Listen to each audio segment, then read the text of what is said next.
வணக்கம் மக்களே, welcome back to கொஞ்சம் உப்பு நிறைய காரம். இன்றைக்கி நம்ம பார்க்க போகிறது காரசாரமான ஹைதராபாத்தி மட்டன் கிரேவி தாங்க. வாங்க எப்படி பண்ணுறதுன்னு பார்க்கலாம். 1/2 கிலோ மட்டன் எடுத்து வச்சுருக்கேன். இப்போ இதை நம்ம மேரினேட் பண்ணிடலாம். 1/4 டீஸ்பூன் மஞ்சத்தூள், மிளகாத்தூள் 1 டேபிள் ஸ்பூன், உப்பு தேவையான அளவு, மிளகுத்தூள் 1 டேபிள் ஸ்பூன், கரம் மசாலா ஒரு 1/2 tablespoon, lemon 1 tablespoon, curd 2 tablespoon. இதை நம்ம நல்லா மேரினேட் பண்ணி வச்சிடலாம். ஒரு 1 hour அட்லீஸ்ட் இது ஊறணும். நான் இதில் இஞ்சி பூண்டு பேஸ்ட் போடல. இஞ்சி பூண்டு பேஸ்ட் நான் தனியாக அரைச்சி போட போகிறேன். இப்போ இதை நம்ம நல்லா மேரினேட் பண்ணிடலாம். ஸோ மட்டன் நல்லா நமக்கு சாஃப்டாக நல்லா ஊறி அந்த ஃப்ளேவர்ஸ் எல்லாம் உள்ளே இன்கார்பரேட் ஆகிடும்.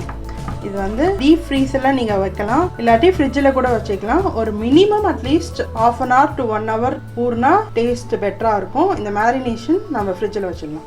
பேனில் ஒரு 3 டேபிள் ஸ்பூன் ஆயில் காய வச்சுருக்கேன். இப்போ நம்ம ஹோல் ஸ்பைசஸ்லாம் தாளிச்சிக்கலாம்.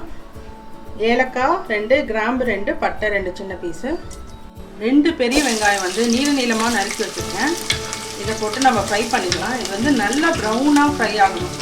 நம்ம பிரியாணிக்கெல்லாம் ஃப்ரைடு ஆனியன்ஸ் பண்ணுவோம் இல்லையா, ஹைதராபாத் டைப் பிரியாணிஸ்லாம், அந்த அளவுக்கு ஆனியன்ஸ் நல்லா ப்ரௌனாக ஃப்ரை ஆகணும். இப்போ ஆனியன் வதங்கிறதுக்காக நான் கொஞ்சோண்டு உப்பு போட்டுக்கிறேன். இது நல்லா ப்ரௌன் ஆகிற வரைக்கும் ஒரு மீடியம் ஃப்ளேமில் வச்சு கிட்ட இருந்து கிண்டி விட்டுட்டே இருக்கணும். ஹைதராபாத்தி மட்டன் மசாலாவுக்கு பேஸ்ட்டு ஒன்று அரைக்க போகிற மசாலா பேஸ்ட்டு. அதுக்கு என்னென்ன தேவைன்னு பார்த்துடலாம். மிளகா குண்டு மிளகா எடுத்து வச்சுருக்கேன். ஒரு 6 மிளகா எடுத்து வச்சுருக்கேன். ஒரு 10 பல் பூண்டு, ஒரு சின்ன துண்டு இஞ்சி, மிளகு, சீரகம் ஒரு டேபிள் ஸ்பூன் எடுத்து வச்சுருக்கேன். இது ஹைதராபாத்தி ஸ்டைலுங்கிறதுனால நல்லா காரசாரமாக இருக்கும். நம்ம ஆல்ரெடி மட்டன்லேயும் மிளகாத்தூள் போட்டு தான் நான் மேரினேட் பண்ணி வச்சுருக்கேன். காரம் உங்கள் டேஸ்ட்டுக்கு ஏற்ற மாதிரி அட்ஜஸ்ட் பண்ணிக்கோங்க. தண்ணி போடாமல் மிக்சியை ஒரு 2 சுற்று ஓட விட்டுட்டு லைட்டாக தண்ணி போட்டு பேஸ்ட் மாதிரி அரைச்சிக்கணும். இந்த மிளகா நல்லா ரெட் கலராக ஆகணும். அந்த அளவுக்கு நல்லா மைய பேஸ்ட் மாதிரி அரைக்கணும். ஆனியன்ஸ் பாருங்கள் நல்லா இந்த மாதிரி ப்ரௌனாக ஆகிற வரைக்கும் ஃப்ரை பண்ணிக்கணும். அடுத்ததாக நம்ம மேரினேட் பண்ணி வச்ச மட்டனை இதில் நான் ஆட் பண்ணிக்கிறேன். ஆட் பண்ணிவிட்டு நம்ம ஃப்ரை பண்ணிக்கலாம். அந்த மட்டன் நல்லா தண்ணி விடுற வரைக்கும் நம்ம ஃப்ரை பண்ணிக்கலாம். இந்த ப்ரௌன் கலர் ஆனியன் ஒரு நல்ல கலர் கொடுக்கும். நீங்கள் அந்த கிரேவி ஃபைனலாக கிரேவி வரப்போ பார்த்தா உங்களுக்கு தெரியும். இதில் நம்ம தக்காளி போட போகிறது கிடையாது. இந்த மட்டன்லேருந்து தண்ணி வெளியே அந்த தண்ணி சுண்டுற அளவுக்கு நம்ம இதை ஃப்ரை பண்ணிக்கிறோம். மட்டன் நான் ஒரு 5 மினிட்ஸாக மீடியம் ஃப்ளேமில் வச்சு கிண்டி விட்டுட்டே இருக்கேன். நடுவில் பாருங்கள், மட்டன்லேருந்து லைட்டாக தண்ணி விட ஆரம்பிச்சிருக்கு. ஸோ இந்த தண்ணி இன்னும் கொஞ்சம் சுண்டணும். சுண்டிட்டு வெறும் எண்ணெய் மட்டும் இருக்கணும். அந்த அளவுக்கு இதை நம்ம ஃப்ரை பண்ணிகிட்டே இருக்கணும். இன்னும் மீடியம் ஃப்ளேமில் வச்சு இன்னொரு 5 மினிட்ஸ் இதை கிளறி விடலாம். இப்போ பாருங்கள், மட்டன் தண்ணி எல்லாம் நல்லா சுண்டிடுச்சு. எண்ணெய் மட்டும்தான் இருக்குது. நம்ம முதல்ல பண்ணதுக்கும் இப்போதுக்கும் உங்களுக்கு வித்தியாசம் தெரியுது இல்லையா. இப்போ நம்ம அரைச்சி வச்சுருக்கோம் இல்லையா ஸ்பைசி பேஸ்ட்டு, அதை இதில் நான் ஆட் பண்ணிடுறேன். இப்போ மிக்சியில் அரைச்சி வச்ச ஸ்பைசி பேஸ்ட்டை இதில் நான் போட்டுட்டு இதை நம்ம 1 or 2 மினிட்ஸ் ஃப்ரை பண்ணிக்கலாம். ஏன்னா அதெல்லாம் நம்ம பச்சையாக தான் அரைச்சிருக்கோம். ஸோ அதில் இருக்கிற ரா ஸ்மெல் போகிற வரைக்கும் நம்ம ஃப்ரை பண்ணிக்கலாம். இது ரொம்ப நேரம் பண்ண அவசியம் இல்லை. நான் சொன்ன மாதிரி ஒரு 2 நிமிஷம் பண்ணால் போதுமானதாக இருக்கும். நம்ம போட்ட ஸ்பைசி பேஸ்ட்டும் நல்லா குக் ஆகிடுச்சு. எண்ணெய் விட்டு அந்த பச்சை வாசனைலாம் போயிடுச்சு. இப்போ நான் தண்ணி கொஞ்சம் ஆட் பண்ணிக்கிறேன். தண்ணி ரொம்ப ஆட் பண்ணக்கூடாது. நான் ஜஸ்ட் மிக்ஸி கழுவின தண்ணி மட்டும்தான் இதில் ஆட் பண்ணுறேன்.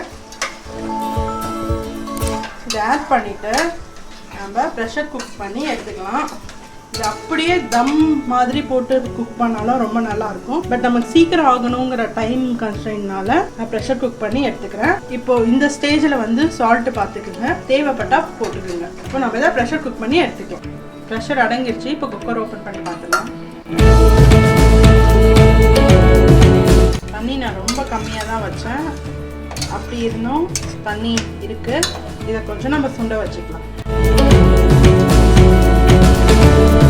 நம்ம மட்டன் கிரேவி நல்லா கொதிச்சுட்டு இருக்குது.